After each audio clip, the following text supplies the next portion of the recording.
Well, it looks like I'm back again. So I think, is it working? What are you doing, Cat? What's going on? You see something? Is there a mouse there? I got the heater on it. It's cold. I keep the heat in this place about 5 above. Well, 10. But when it's really cold, it gets down to 5. And so that's that. So we were talking about this, how I ought to go to ground zero, and how I was adopted by the Crees and Dan Supernote, who was the head shaman, and they claim I was a shaman. Dan, are you still here? Are you still here? Okay, thank you. So Dan, was I adopted by the Great Spirit to be on this journey? Is this what you wanted me to do, is what I'm doing now? Why am I able? Now you guys tell me. Why am I able to talk to every person that every seer would love to talk to? Why am I able to do this? Is that because I'm doing a healing job? I'm not just in for the, what do you call, the likes? Is that why? Is that because I'm trying to heal people that have been abused in heaven like me? Is that why I was, why did I choose a journey to live with a person who was just like Donald Trump, a narcissistic, materialistic asshole, excuse my expression, who was just part of the mafia and was a creep? Why did I choose this journey? It's so I could be abused, so I could help other abused kids? Is that why I choose to get beaten with a... He used his razor strap with a buckle in. I still got the marks on my back. Is that why I chose this journey? Okay. Why am I so multi-talented? They say my IQ is 100. It's 150, 100. Dr. Parkinson did it. He says, I'm also have a photographic mind, and I see things in 3Ds and colors. And out of curiosity, is my brother Jimmy here? Jimmy, did you know that they destroyed the motorhome you lived in? Jimmy, you here? My brother Jimmy was gay, 27, and a Jehovah's Witness, and committed suicide, shot his head off. He took me down to ground zero and looked after me. Jimmy, are you still... Did you feel pretty bad when they destroyed the motorhome on me? The city? That I lived in Sydney, and when I first moved there, the bylaw guy said, "Oh, you're the rich bitch from BC." He says, "If you're from away, I'm going to chase you away." He did, and he destroyed my motorhome. And there was a guy coming to move it. I had 4 different people. It was just like a conspiracy, and I was blackballed. If you're from away, do not move to Nova Scotia. They're really nice as long as you're a visitor and you're paying money, right? But the minute you move there, it's just like, I had this old lady come up to me from Ontario. She'd been married to to a guy from Sydney. She had 4 kids, and she'd come up, she said, "Can I get a hug? Can I get a hug?" So I love hugs. So I gave her a hug, and I said, "What's wrong?" And "You won't believe this.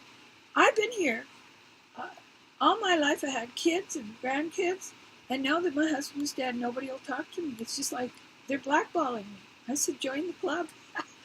And they tore my house down in Glace Bay because they could. And the other houses were closer to the ocean than me.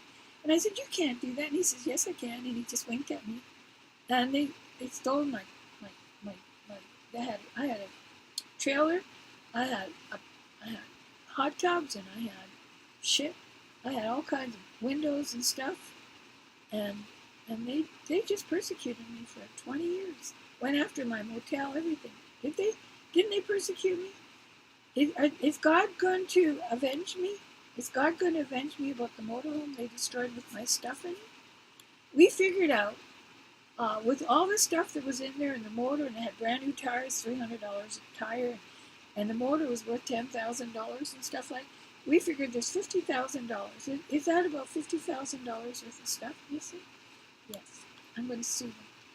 I'm going to go. If there's a lawyer out there, please help me. I want to sue the city of Sydney for abuse of power, because I'm from away. That's abuse. And they're chasing. They want the black kids who are going to school. They're good to them because they're making money. As long as when I was visiting them, they spoiled me rotten. The minute I became an interloper, and I'm from away, and if you're Canadian from away, you're really screwed. And my girlfriend warned me about that. And her mother warned her about that because she was in the army. They did the same thing to her. And I met so many other women and other businesses that Sydney has done that too. In Nova Scotia, at Cape Breton, they do not like outsiders. And in the Maritimes, it seems to be a pattern. I hear the same thing here in Newfoundland. I've been ostracized and I've just moved here. I miss Calgary, they're friendly. I miss Ontario, they're friendly. I miss BC and Saskatchewan. I miss the West because they're friendly. They don't care. Here, it's a whole different world. It's like me against the world. And as long as they'll help you, as long as you're temporary, it's temporary. Because they got to look good on the outside. It's like churchgoers, you know. Isn't that the way it is? Churchgoers got to be nice to the new tenants, so they'll keep coming back and giving money, right? So anyway, I'm going to finish this meeting. I'm kind of burned out. So Dan Supernaut, you're here. I'm trying to still think of her name. She had the most beautiful voice, and the guy was Dancing with the Wolves was at her funeral. Kellen Costner, I can't think of her name. But I'll think of it. I'll talk to her in another meeting. We'll talk to her. Because she died from drugs. I have a high feeling that she was sexually abused too. So we'll get her in the meeting. You guys you can help me remember her name, right?